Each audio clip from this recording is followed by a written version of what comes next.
Guys, this is Mike Curtin here again.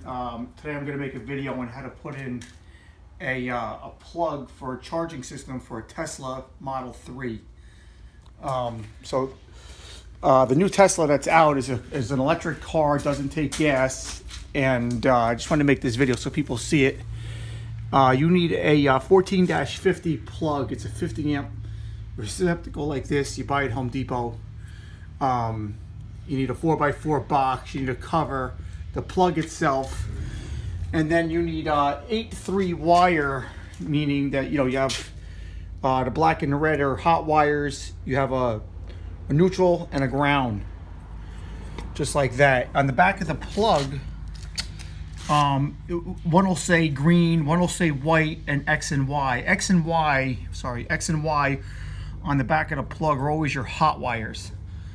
And then green is ground, or G for green or ground, and then white for the white wire. I took the wire, and it's always best to put it in a 3/4 or 1 inch conduit. 1 inch is a little overkill if you're working too hard. So you put it in a steel conduit.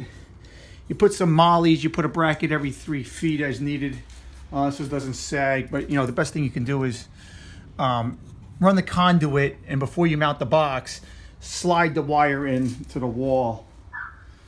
So I slid the wire in, and then before I do any final electrical connections in the panel and hit a breaker, I always like to wire this little plug first, and then make sure you tape up the joints. God forbid you push it in there, something bends, it could short out. You know what I mean? And on the other side, somebody made room for us already. We have a space here for a double 50 amp breaker. In this case, it's a home panel, a home line. And again, the black and the red are the hot wires, and one goes into each terminal like that. You just strip it back and put it in. I always just kind of strip it and let it dangle. Then the first wire I connect is a ground wire. It goes up into the panel and into the ground bar right there. The next wire I hook up would be the white wire, which is a neutral. I put it into the neutral bus bar right there. As a pointer for someone trying to do this, if you're going to touch big voltage like this, go into this panel very carefully. It could kill you.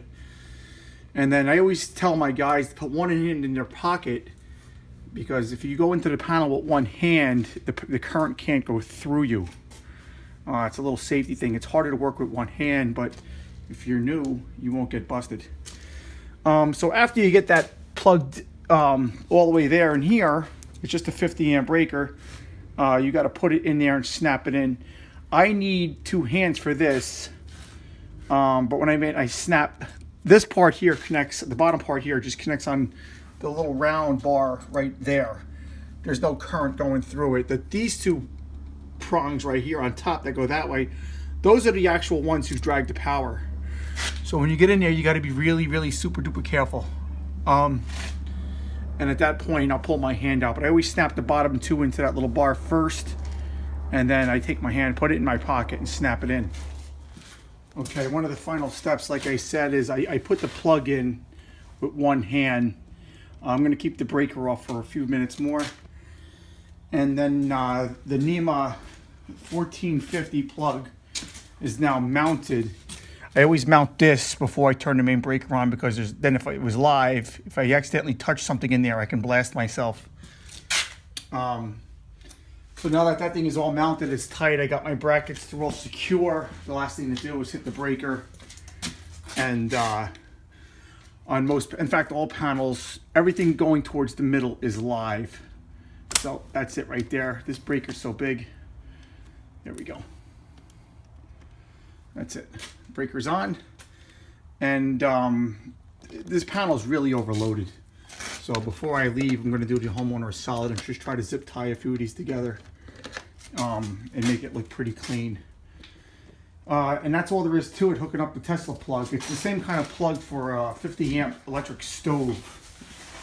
And that's the plug, so hopefully when the guy gets his car, he'll come in and he'll just plug to that, and that's the end of it. Thanks for watching.